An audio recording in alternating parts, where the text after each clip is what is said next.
farinha, água, sal e fermento. A receita é bem simples, mas há milhares de maneiras de fazer e todas deliciosas quando prontas. Não é à toa que o pão é o tema da nossa série especial dessa semana. Nossos repórteres foram para Portugal, França e Itália, atrás dos segredos desse que é um dos alimentos mais consumidos no mundo.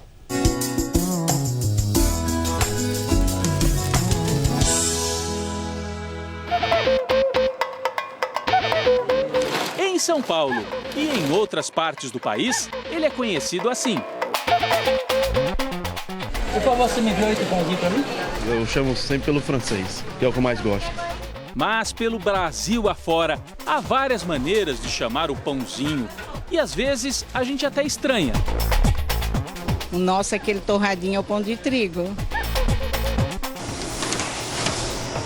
O nosso aqui é pão Jacó, ou pão francês, né? As pessoas já têm aquele costume antigo de dizer assim, me dê 2 pão cacetinho, me dê uma vara de pão de sal. E aqui o linguajar tem que ser diferente, porque o bairro é chique. E aqui a senhora pede o quê?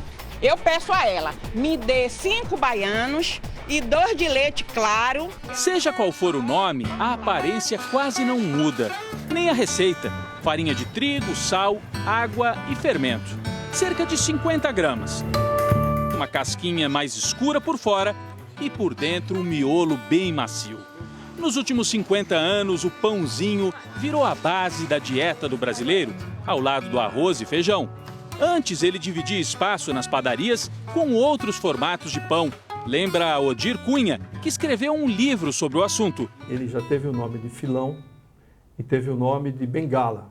Até que hoje ele é chamado de pão francês, quando ele é, na verdade, um pãozinho. O filão e a bengala a gente quase não acha mais nas padarias brasileiras. Mas o pãozinho francês, esse veio para ficar. De manhã com café, no almoço acompanhando o prato principal, à noite num lanche ou como complemento da sopa. Só na cidade de São Paulo são consumidos 15 milhões de unidades por dia. Esse tipo de pão foi trazido pelos portugueses, mas só na época da independência. Quando o Brasil era uma colônia, quase não havia farinha de trigo por aqui. A tradição era o pão à base de milho ou mandioca. Os nossos índios, eles usavam como pão, como farinha, a mandioca. E eles já conheciam 7 tipos de farinha de mandioca. Se o nosso pãozinho francês é uma herança portuguesa, resolvemos partir para Lisboa, atrás dessa origem.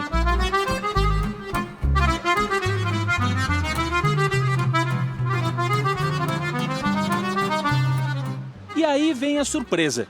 E pão francês, você sabe o que é? Não. Aqui em Portugal não se fala. Eu não conheço. Pão francês. Baguete? Não. Não? Não conheço, então não faço ideia. Você sabe o que é pão francês? Francês? Não. No Brasil se chama de pão francês. Aqui? Não, aqui só temos o croissant francês. Eu então pergunto ao Diogo, balconista desta padaria na região central de Lisboa. Pão francês? Aqui não pedem muito isso, não há. Aqui não... Sabe o que é pão francês? Sei. É um pão, acho que é um pão de baguete. Não, Diogo, pão francês no Brasil não tem nada a ver com a baguete francesa. Em matéria de pão, a gente definitivamente não fala a mesma língua. Os portugueses é que inventaram a receita do pãozinho mais popular do Brasil, que muita gente chama de pão francês. Só que aqui em Lisboa mesmo, esse aqui é o pão que sai do forno todos os dias. Bola d'água é o nome dele, quase do mesmo tamanho, mais crocante do que o nosso. Uma receita simples e um sabor delicioso. O Paulo é quem nos mostra o preparo do bola d'água. Ele é rigoroso com o controle da temperatura. Tem que haver um balanço exato entre água, farinha e o ar. Tem que estar em 52 graus para o pão ficar no ponto que vocês querem. É a única maneira que nós conseguimos controlar para que o pão saia sempre igual. Depois da farinha e da água, hora de acrescentar o fermento, ou a levedura, como dizem aqui. Levedura são micro-organismos vivos aí, né? Sim, certo. E elas adoram açúcar e água. Elas só conseguem viver num ambiente úmido.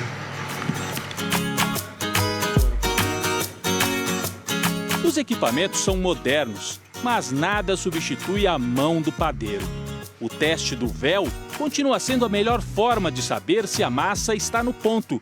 Tem que dar para ver do outro lado sem razão. É o véu. A massa está pronta sim.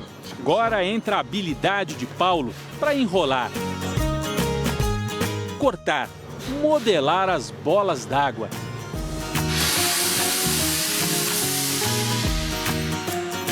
Os pães seguem então para o forno a 250 graus.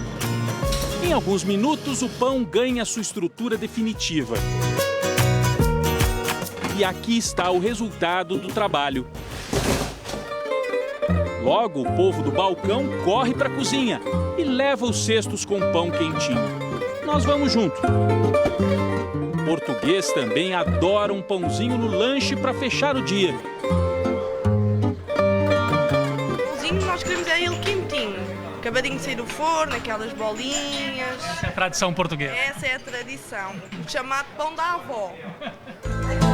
A padaria onde a Maria Inês trabalha é uma rede com 33 unidades em Lisboa.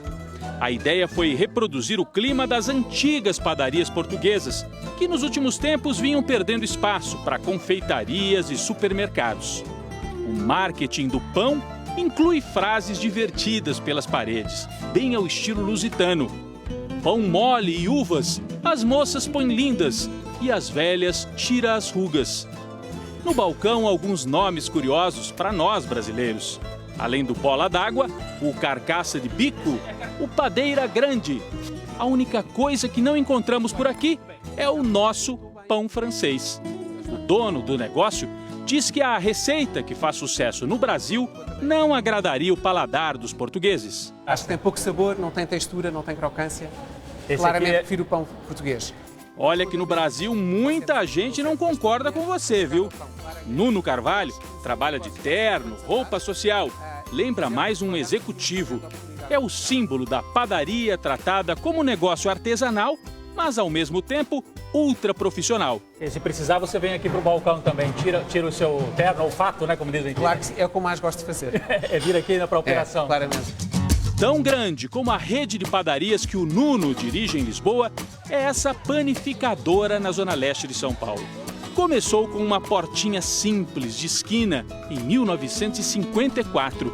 Hoje é considerada a maior padaria do Brasil. As mesmas famílias são donas há mais de 60 anos. O negócio já está na 4ª geração. Hoje tem até um executivo contratado. Aqui vende-se de tudo, até pão, brinca o Reinaldo. O pão é a origem de tudo, essa é a verdade. O pão tem fermento, cresceu tudo isso daqui.